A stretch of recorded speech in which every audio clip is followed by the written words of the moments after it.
Effectivement, je voudrais vous inviter à la plus grande prudence et de ne pas prendre pour argent comptant les rumeurs qui circulent. Il y a beaucoup de rumeurs.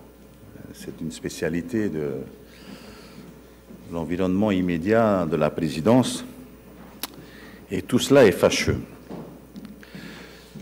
Surtout concernant les soutiens et les choix politiques, et effectivement, ils m'appartiennent en tant que président du Tapura Huiratira, en tant que président du pays, mais ces choix et ces soutiens appartiennent également au conseil politique avec lequel ces choix sont préalablement débattus.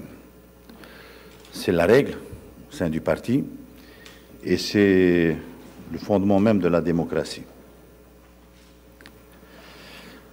Tant que le conseil politique et que moi-même ne nous sommes pas exprimés, rien n'est décidé, rien n'est acté et personne ne peut se prévaloir d'une décision qui n'a pas été prise ou d'une investiture quelconque.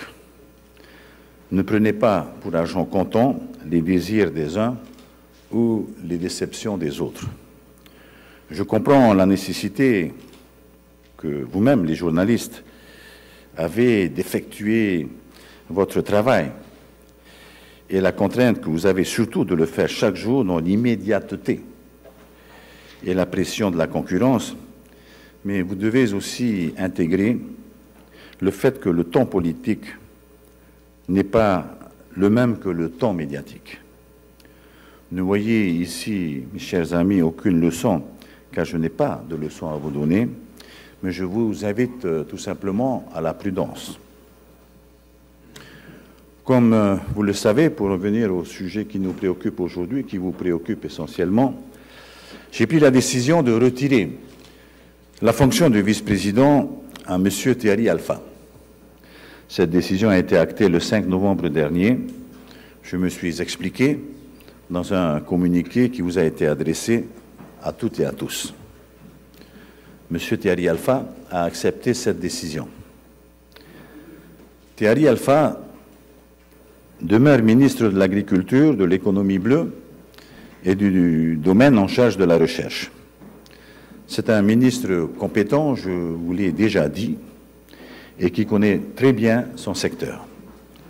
C'est aussi un compagnon de route politique de très longue date. J'ai donc souhaité le conserver au sein du gouvernement et je vous confirme aujourd'hui, il reste dans l'équipe. Je lui ai retiré sa fonction de vice-président car, je l'appelle, sa position me semble pas compatible avec l'exemplarité que requiert la fonction de numéro 2 du gouvernement et qu'elle jette surtout le trouble au sein de l'opinion publique. Je suis effectivement convaincu que lorsqu'on est un homme politique, les considérations individuelles doivent s'effacer devant la responsabilité collective. Je lui ai donc laissé le temps nécessaire pour arrêter sa position. Vous me connaissez bien à présent, je cherche à comprendre, je ne décide pas brutalement. J'ai pris le temps de mûrir ma décision, tout comme j'ai pris le temps de laisser à Thierry un moment pour mûrir la sienne. Mais vient donc aujourd'hui le moment de décider. Je vous rappelle que la loi organique de 2004 précise que le président nomme le vice-président et les ministres. Le président choisit le vice-président, celui-ci a un rôle particulier. En plus de ses portefeuilles ministériels, comme les autres ministres, il a la charge d'assurer l'intérim du président de la Polynésie française lorsque celui-ci est absent ou empêché. Il préside également le Conseil des ministres lorsque le président est absent. Je continue avec la loi de 2004. Le Conseil des ministres adopte les lois de pays, les transmet à l'Assemblée et les actes délibérés en son sein, ce qui effectivement engage la responsabilité du président, du vice-président et des ministres. C'est nous qui transmettons ces projets de loi. en ne se soumettant pas donc à l'obligation vaccinale qu'il a lui-même soutenue lors des conseils des ministres, il crée un trouble manifeste qui n'est pas compatible avec cette fonction importante de numéro 2 de l'exécutif. Alors, vous avez compris que, naturellement, le vice-président est nécessairement un homme de confiance. Vous vous en doutez bien, pour ce qui me concerne, le choix n'est pas facile, car plusieurs membres du gouvernement auraient pu prétendre à occuper cette fonction par leurs compétences, par leur ancienneté pour quelques-uns d'entre eux, par leur fidélité et leur loyauté. J'ai autour de moi des hommes fidèles, des hommes et des femmes fidèles, et des femmes et des hommes loyaux. Afin de garantir la continuité des institutions, et bien que le statut m'accorde 15 jours pour le faire, j'ai décidé de nommer sans tarder un nouveau vice-président en la personne de Jean-Christophe Bouissou.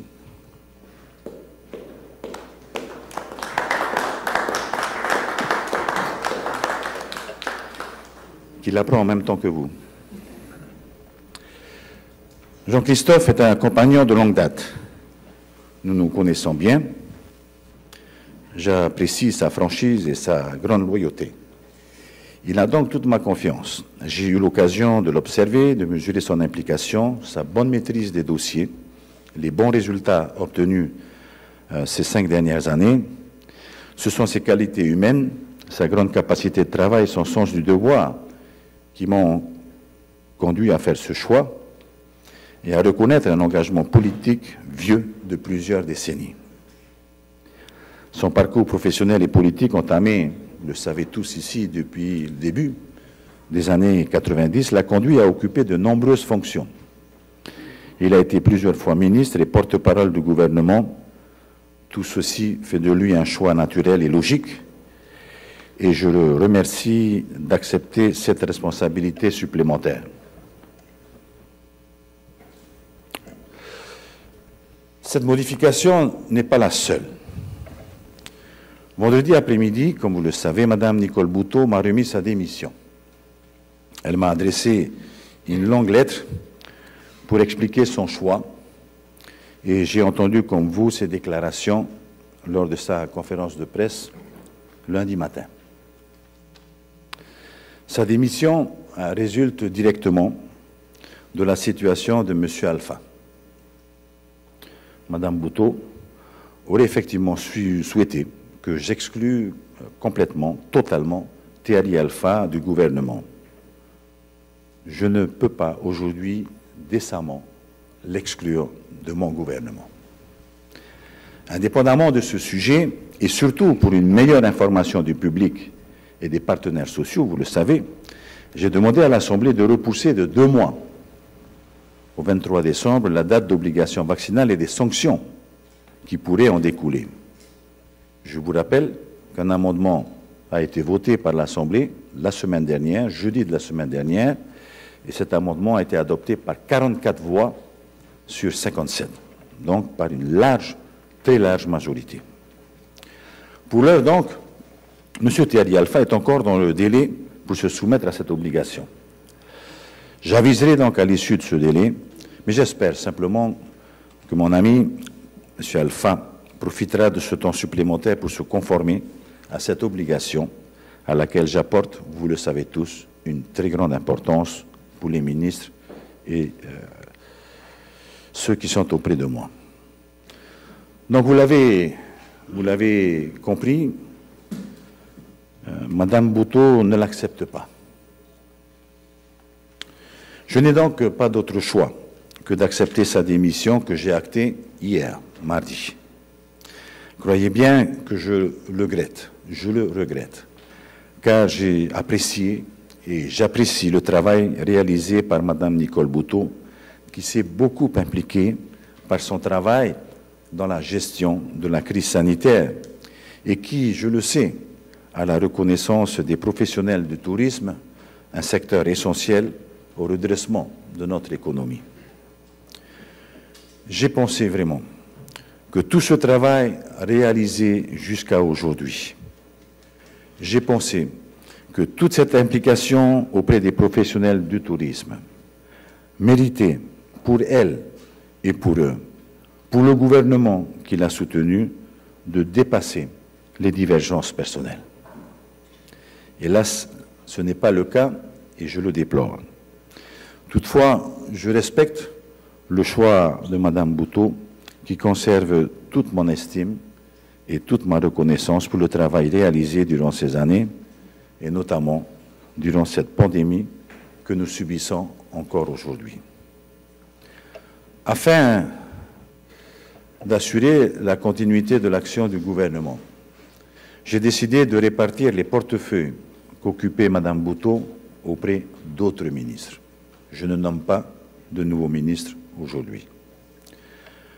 Outre ces portefeuilles actuels, M. Yvonnik Raffin sera également ministre du Tourisme en charge d'Air Tahiti-Nui, puisqu'il siège déjà au conseil d'administration de notre compagnie aérienne. J'ai confié le travail et le dialogue social à Mme Christelle Lehartel, actuelle ministre de l'Éducation. M. René Temiharo assurera les relations du gouvernement avec les institutions. La tâche qui nous attend est importante, mais je ne voulais pas effectuer des changements majeurs alors que le gouvernement travaille en ce moment encore sur les arbitrages du budget 2022 que nous nous apprêtons à présenter à l'Assemblée de Polynésie française, et ce budget doit être déposé dès le lundi 15 novembre à venir. Nous y travaillons, nous travaillerons le 11 novembre pour terminer les derniers calages du budget général. Donc le gouvernement franchira cette étape en ordre resserré. Je souhaite d'abord passer cette échéance budgétaire importante avant d'envisager un éventuel remaniement du gouvernement. Mes amis, les dissensions sont inévitables. Elles font partie des aléas de la vie politique, même au sein des familles les plus soudées. Cela fait toujours mal, cela est toujours regrettable. Je vous rappelle tout de même que jeudi dernier à l'Assemblée, la majorité Tapura Huiratira a fait preuve d'unité en votant comme un seul homme la loi sur l'obligation vaccinale. Je crois que c'est l'effet collatéral d'une crise plus large qui résulte de cette pandémie, qui a mis tout le monde à l'épreuve et qui, en fin de compte, bouscule jusqu'à nous nos repères. Et c'est pour cela qu'il est essentiel d'en sortir et de rester unis, surtout de rester solidaires. C'est bien la directive qui nous est donnée par le Conseil politique que j'ai réuni il n'y a pas longtemps. Je l'ai dit et je le redis, je le redirai encore et encore, nous ne résisterons pas à une quatrième vague si nous nous comportons pas comme des hommes et des femmes responsables et si nous ne restons pas mobilisés. Nous ne résisterons pas à cette quatrième vague que nous attendons. Ces petits changements au sein du gouvernement font partie de la vie politique. Soyez rassurés, tout ceci n'ébranle pas ma détermination et encore moins ma volonté d'avancer. Bien au contraire, l'adversité stimule ma combativité. Le gouvernement met toute son énergie à préparer le projet de budget 2022 qui tracera pour l'année prochaine les grands axes des mesures envisagées pour traverser les effets de cette crise. Vous avez compris, ce qui m'importe avant tout, c'est le sort de notre population, car c'est notre responsabilité.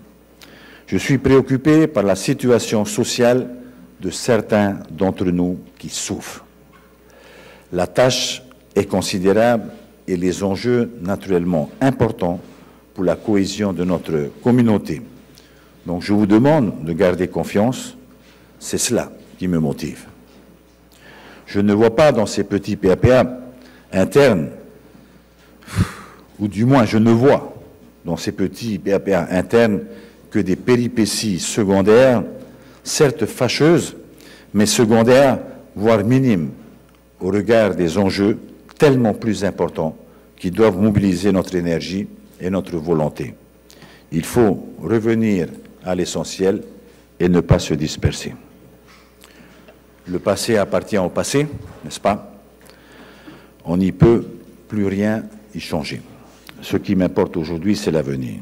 Alors c'est pourquoi je voudrais aussi partager avec vous deux événements heureux qui viennent de se produire et dont nous devons tous être fiers. Mais avant, je veux dire quelques mots de la crise sanitaire et de la situation sanitaire du pays.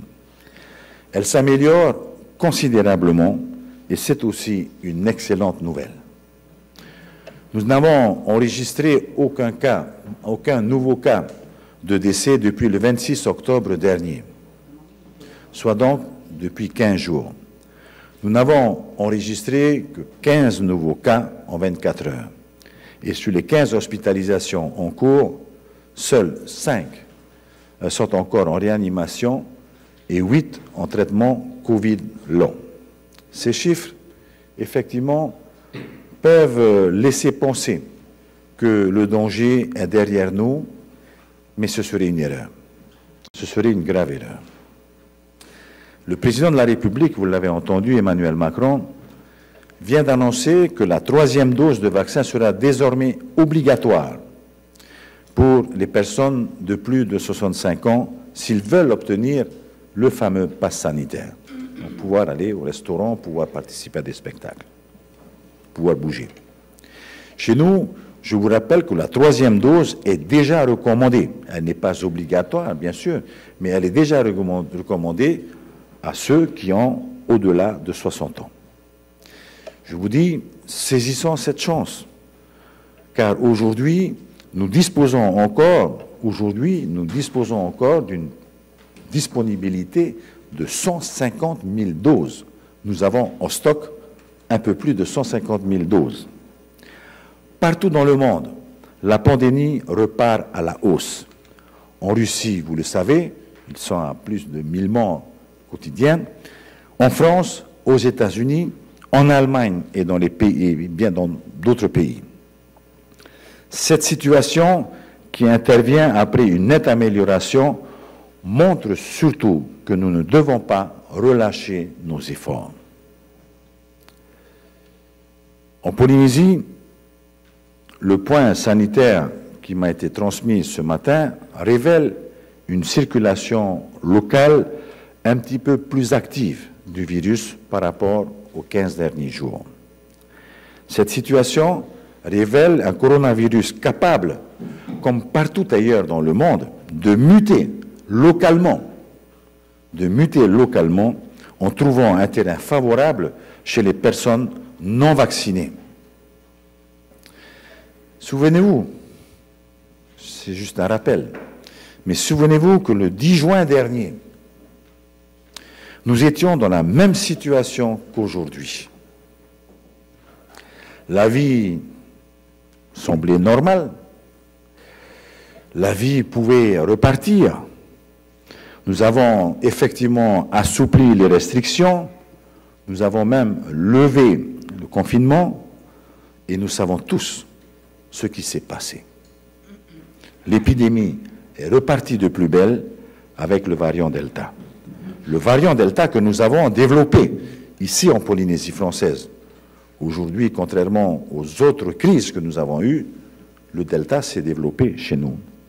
En 2 mois, nous sommes passés de 140 décès à 636 décès. Personne n'aurait pensé que cela fût possible pour nous. Notre hôpital était saturé, il a fallu faire appel à l'aide extérieure, aux Calédoniens, au soutien de la réserve sanitaire. Alors, la question que je vous pose, que je nous pose à tous, voulons-nous que cela se reproduise? La réponse, elle est évidente. Alors, je vous dis, tirons les enseignements d'une situation aussi funeste. Aujourd'hui, 10 novembre 2001, 5 mois plus tard, nous sommes exactement, 5 mois plus tard, nous sommes exactement dans la même situation que le 10 juin 2021. Alors, c'est vrai qu'on entend dire, comme si c'était une excuse pour minimiser les effets du virus, que de toute façon, ces personnes étaient condamnées, celles qui sont parties, car elles souffraient déjà de comorbidités et de pathologies qui les mettaient en danger. C'est inexact. Je voudrais dire à ceux qui disent ce genre de choses avec une légèreté presque choquante, de grâce, n'ajoutons pas le mépris au deuil. Il y a quelque chose d'indécent à s'exprimer de la sorte. Aujourd'hui, 55,3% de la population totale est vaccinée. 55,3% de la population est vaccinée. Soit précisément 152 714 personnes. Nous sommes 280 000. C'est insuffisant pour être à l'abri des ravages du virus. Nous estimons qu'il manque effectivement 80 000 personnes de plus de 12 ans à la vaccination. Nous estimons qu'il manque 80 000 personnes. Car en cas de reprise épidémique, le virus variant s'attaquera plus facilement aux personnes non immunisées et fera plus facilement des ravages parmi elles. Encore une fois, mon appel à la vaccination n'a pour seul but que de protéger, que de vous protéger, que de protéger ma population. Je veux protéger notre population par un vaccin qui ne présente aucun danger médical. Je le répète, je continue à le répéter. Je peux vous dire qu'aujourd'hui, que le stock des vaccins dont nous disposons permet d'atteindre cette immunité collective après laquelle nous courons depuis un certain temps. Je vous disais, nous disposons de 150 532 doses de vaccins en stock. 150 000, vous m'entendez bien, ce qui permet de vacciner précisément 80 753 personnes. Nous avons la possibilité aujourd'hui d'injecter 2 doses à 80 000 personnes. En utilisant ces doses de vaccins disponibles, nous serions à ce moment-là 233 747 personnes à être vaccinées sur une population totale de 280 000 personnes, soit un taux de vaccination de 83%. Nous pourrions nous considérer être à l'abri et encore. Vous connaissez des pays vaccinés à plus de 80% et qui sont en train de vivre une nouvelle crise. Donc le variant Delta peut muter. Il se propage d'autant plus facilement que la vaccination est faible. C'est de la redite, vous le savez, on le répète. Nous ne sommes donc pas à l'abri du risque que le virus présent en Polynésie française opère sa propre mutation, ce qui serait catastrophique pour nous. C'est un risque que je ne veux pas prendre. C'est un risque que je ne veux pas faire prendre par la population. Les épidémiologistes constatent que plus la vaccination est importante, moins le virus a de risque de muter. Nous avons aujourd'hui en notre possession les outils pour rendre ce virus moins nuisible et retrouver une vie presque normale. Nous avons les moyens de rendre notre vie normale. C'est pourquoi, chers amis, je vous appelle à vous mobiliser en faveur de la vaccination. Je voudrais dire à celles et ceux qui hésitent encore que le vaccin est la meilleure solution qui nous est offerte et dont nous disposons aujourd'hui. Avantage que n'ont pas un grand nombre de pays en voie de développement. La vaccination a fait ses preuves sur des milliards de personnes au travers le monde. Il est désormais prouvé que la vaccination préserve des formes les plus graves et préserve la santé du plus grand nombre en même temps qu'elle évite la saturation des hôpitaux, ce qui est important naturellement pour nous. Souvenez-vous, 95% des personnes décédées chez nous n'étaient pas vaccinées. La situation que je vous décris repose donc sur des chiffres qui sont réels et incontestables. La seule leçon, à tirer de cette réalité est que le vaccin protège plus facilement la vie humaine. Aucune personne ne peut le nier ou le contester. Depuis le 6 novembre, les frontières internationales rouvrent et nous recevons à nouveau des touristes. Tous les touristes arrivant chez nous en provenance de métropoles ou des États-Unis sont tous vaccinés. Comme nous-mêmes, lorsque nous voulons sortir du pays, nous devrons nous vacciner. C'est donc désormais une obligation internationale, c'est une obligation incontournable. Nous pouvons donc les accueillir en sécurité, tout en préservant, c'est ce que je vous demande, les efforts de distanciation et les gestes barrières. Ceci nous permet d'envisager une reprise progressive de l'activité économique. Les fêtes de fin d'année approchent. Nous avons tous hâte de nous retrouver en famille ou entre amis à l'occasion de Noël ou du Nouvel An. Mais ma crainte, c'est que nous relâchions notre vigilance et qu'une nouvelle vague ne nous submerge au début de l'année prochaine. Je l'ai dit lors de mes déclarations passées, à la suite, je crois, de la visite du professeur Parly. C'était donc, je crois, dans la 3e semaine du mois d'août, lorsque nous avons opéré les évacuations sanitaires sur la France, qui nous avait déjà annoncé qu'en métropole, on n'aurait pas cru il y a un mois, qu'en métropole, la crise allait reprendre donc, vers la mi-novembre et qu'en Polynésie française, vraisemblablement un mois plus tard. Nous sommes dans le timing prévu par ces spécialistes et donc il faut quand même, je veux vous le dire, que nous doublons de vigilance et que nous fassions attention, malgré, je dois le dire, l'assouplissement des contraintes sanitaires. Mais soyons prudents et responsables, nous n'avons pas fait tous ces sacrifices pour ne tirer aucune leçon. Ne baissons pas la garde et restons vigilants. Vaccinez-vous. Vaccinez-vous. Enfin, je voudrais terminer sur une note encore plus positive et revenir sur 2 événements majeurs. Le premier est la belle victoire que nous avons remportée dans l'attribution des Jeux de Polynésie française en 2027, dans 5 ans, du Pacifique. Pas encore. Notre pays a remporté le vote devant le Vanuatu.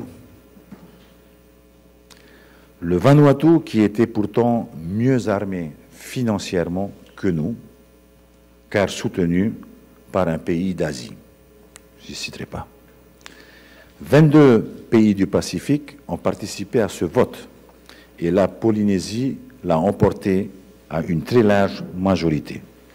C'est la preuve que notre pays est encore très attractif.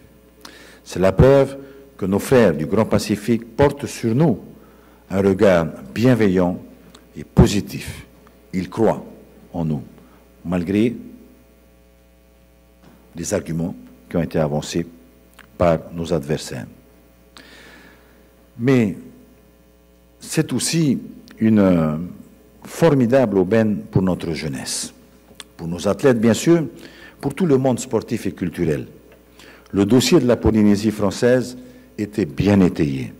Il était porté par le monde sportif, il était porté par le comité olympique de Polynésie française, naturellement avec le soutien du gouvernement, mais le travail, c'est le monde sportif qui l'a réalisé.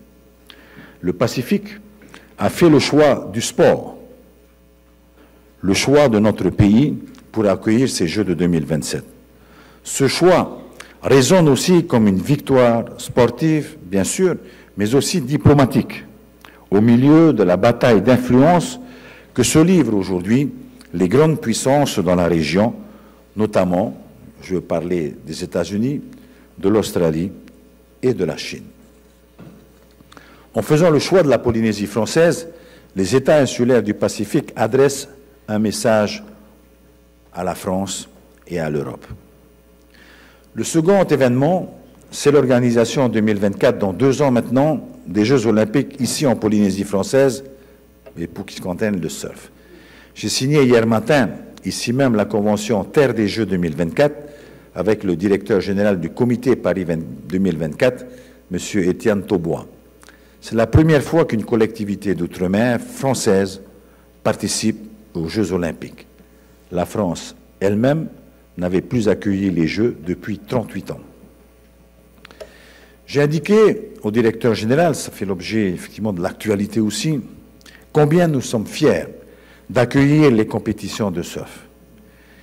Il nous a donné l'assurance que ces Jeux restent conformes à l'esprit olympique et à l'esprit de la Convention Terre des Jeux 2024 qui s'inscrit dans un respect des lieux et un héritage durable.